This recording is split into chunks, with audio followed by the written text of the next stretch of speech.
선한 사람 TV를 애청하고 계신 성도 여러분, 우리들이 지금 듣고 있는 성경 강론은 성령의 열매 9가지를 말하는 중에 하나님을 향하여 사랑과 희락과 화평, 다른 사람을 향해서 인내와 자비와 양선, 내 자신을 향하여 충성과 온유와 절제. 그래서 지난 시간에는 충성에 대해서 말씀했고, 이 시간에는 온유에 대해서 말하겠습니다. 충성과 온유와 절제, 이것은 바로 내 자신을 향한 것입니다. 온유가 무엇입니까? 영어로 meekness라고 하는데, 갈라디아서 5장 23절에 온유와 절제니 이 같은 것을 금지할 법이 없나니라. 이 절제가 또 뒤따라 나오는데, 절제는 내가 봉사하려는 마음으로 나의 권리와 특권을 송두리째 버리는 것을 말합니다. 내려놓는 것을 말합니다. 온유한 사람은 확고부동한 삶의 목표와 그것을 달성하고자 하는 의지를 가지고 살기 때문에 표리부동함, 줏대 없이 행하지 않는다는 것입니다. 표리부동하거나 기회주의적이지 않는 사람을 온유한 사람이라고 말합니다. 온유의 히브리어 뜻 7가지가 있습니다. 그 첫째는 아나와라고 하는데, 낮추는 마음을 가지는 것을 말합니다. 마태복음 11장 29절, 빌립보서 2장 5절에서 7절. 이 아나와에 대해서 존 번연은 밑바닥까지 낮추는 자는 더 이상 낮아질 수 없는 자세를 말했습니다. 낮추는 마음인데, 이 온유는 더 이상 내려갈 데가 없을 때까지 낮아지는 마음입니다. 둘째는 아나우라고 하는데, 이 고난으로 훈련된 마음을 말합니다. 온유한 자는, 이 아나우는 자신을 꺾을 줄 아는 자입니다. 지금 우리는 내 자신을 향한 성령의 열매를 지금 말하고 있습니다. 이 온유한 자가 되어야 됩니다. 내 자신이 온유한 자가 되어야 됩니다. 자신을 꺾을 줄 아는 자가 되어야 됩니다. 고집쟁이라는 말은 비성경적입니다. 우리는 성경이 아니라 할 때는 꺾어야 되는 것입니다. 포기해야 하는 것입니다. 자존심을 송두리째 포기하고 항상 겸손한 마음의 소유자가 되어야 합니다. 사과할 줄 모르는 사람 비성경적입니다. 잘못이 있으면 사과해야 됩니다. 용서를 빌어야 됩니다. 무릎을 꿇어야 할 때는 꿇어야 하는 것입니다. 세 번째는 아트라고 하는데, 거세지 않고 부드러운 마음을 말합니다. 불쾌한 질문을 부드럽게 받아서 넘기고 대답할 수 있는 상태를 말합니다. 불쾌한 질문, 자존심에 대한 질문이 있다고 해서 불쾌하게 대답하고 화를 내지 않는 것입니다. 그 다음에는 에피오스라고 하는 이 온유는 고상한 마음을 합니다. A noble heart. 군사로 다니는 자는 자기 생활에 얽매이지 않고 군인으로 모집한 자를 기쁘게 하는 자, 이것이 바로 고상한 마음을 소유한 자입니다. 프라우스라고 하는 온유는 용서를 잘하는 마음입니다. A good heart for forgiveness. 창세기 26장 2-3절. 이삭은 심한 가뭄을 애굽으로 가려고 할 때 하나님께서 조건부 약속을 했습니다. 그런데 이삭은 애굽으로 직행을 하지 않고 블레셋으로 갔습니다. 거기서 아내 리브가를 누이라고 속이는 실수를 범합니다. 그러나 이삭은 생명과 같은 우물을 파서 강성하게 되지만 주변 사람들이 계속해서 하던 우물을 메워버립니다. 그때 이삭은 그들과 대항하여 싸우지 않고 화평을 위하여 또 파고 그의 온유함을 보여주었습니다. 그래서 하나님은 이삭에게 르봇이라는 지역에 평안한 전쟁이 없는 땅을 차지하게 하는 축복을 받았습니다. 그 다음에 프라우테스라는 온유는 따뜻한 마음을 말합니다. A warm heart.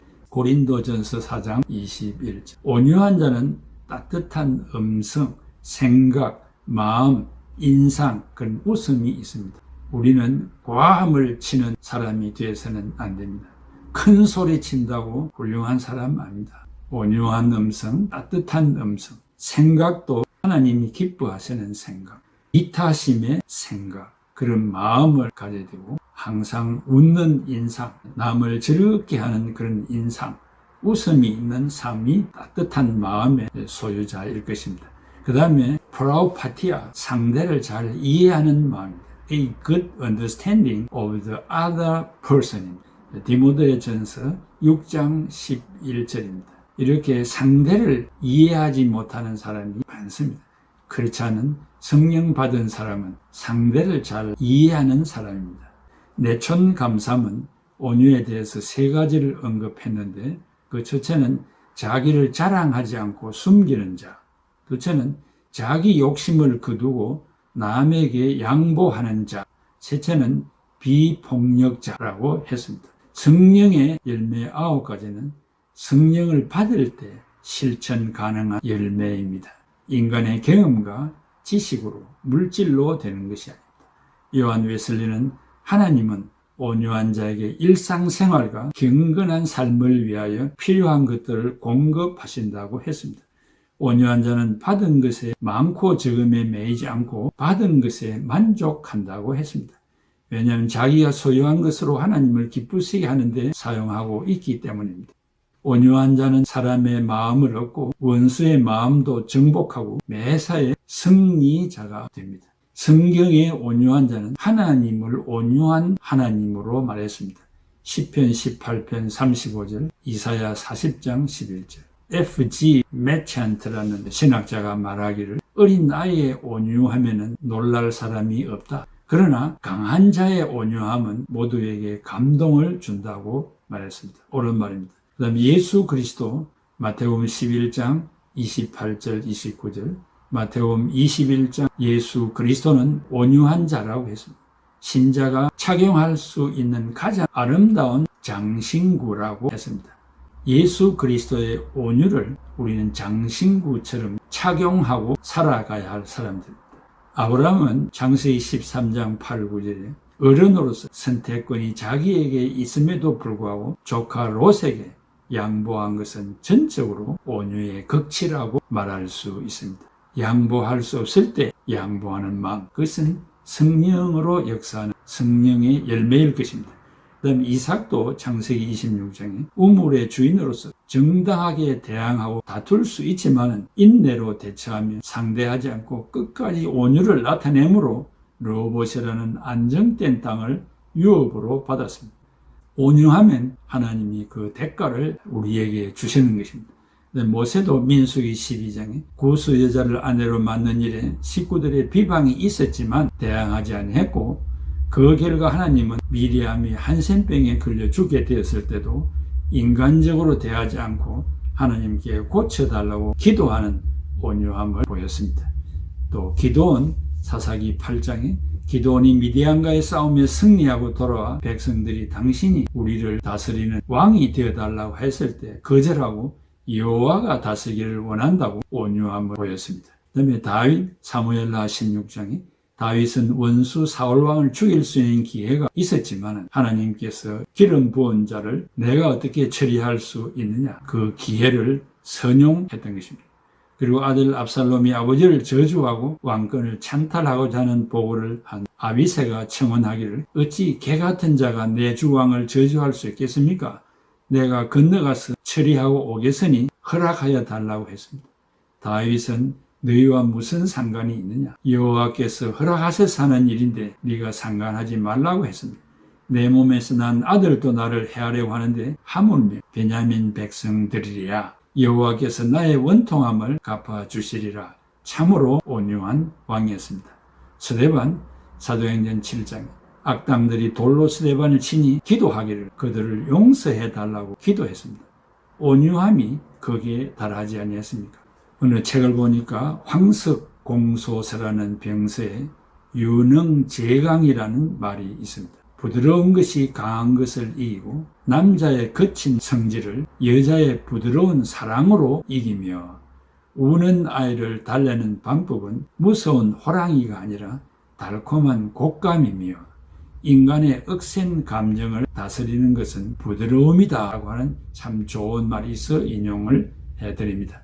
온유한 자는 약한 자처럼 보이고 미련한 자처럼 보이지만 강한 사람입니다. 온유한 자는 마음이 조급하지 아니하며 경솔하지 아니하며 쉽게 포기하지 않고 여유가 있는 자입니다.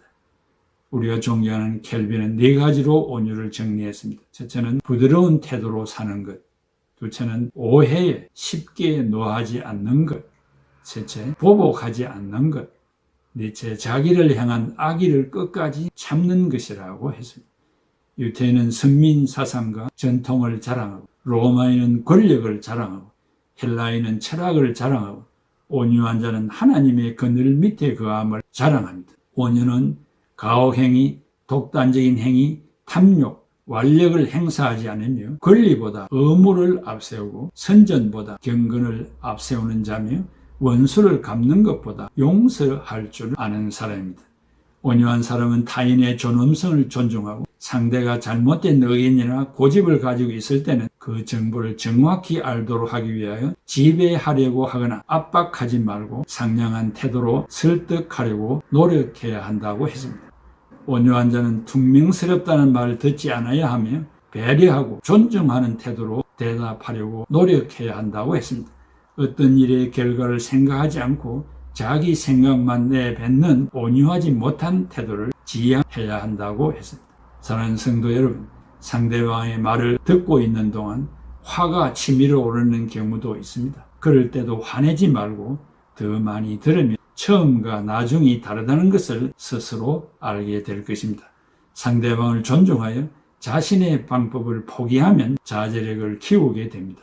상대방의 말을 듣기는 빨리 하고 화내기는 더디 하려면 온유라는 품성을 배워야 합니다. 여러분, 온유한 자가 어떻게 처신할 것인가에 대해 고민해 보시기 바랍니다. 특별히 대화할 때 자존심을 건드리는 말을 들었을 때 말의 톤을 높이거나 화를 내거나 인상을 쓰거나 분위기를 훼손하는 일을 결코 해서는 안 될 것입니다. 온유한 자, 이것은 내 자신을 향하여 훈련받아야 할 제목이기도 합니다. 여러분은 온유한 자입니까?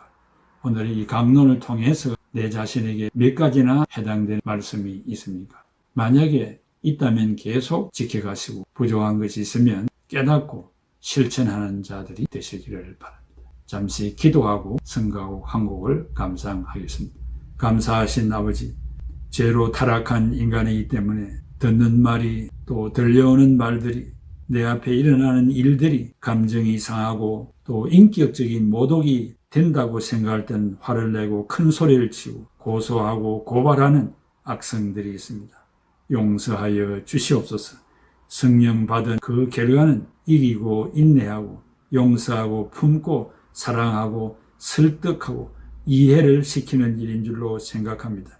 이렇게 성숙한 자가 되어 가정의 분쟁과 싸움과 큰 소리가 없으며 섬기는 교회 안에도 분쟁이 없으며 나누어짐이 없으며 서로 기도해주고 밀어주고 끌어주고 당겨주는 교회가 되고 나아가 우리의 소금과 빛의 역할로 이 나라가 그런 모양으로 변모되어 가는 일에 우리가 촛불이 되게 하여 주시옵소서.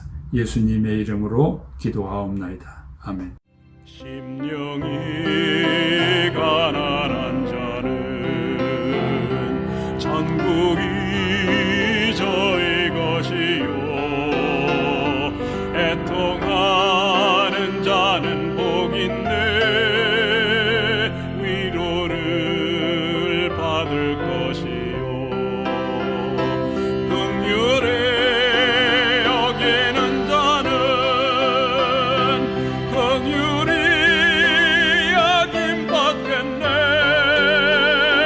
마음이 청결한 자는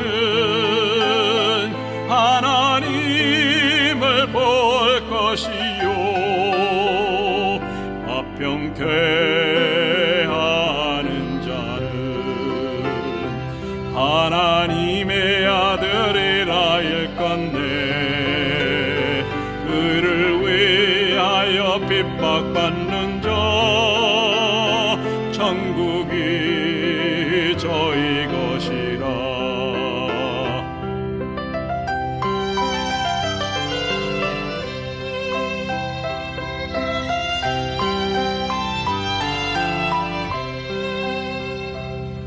온유한 자 복이 있나니 땅을 기업으로 받겠네. 그의 졸이고 목마른 자는 저희 배에 부를 것이요 긍휼히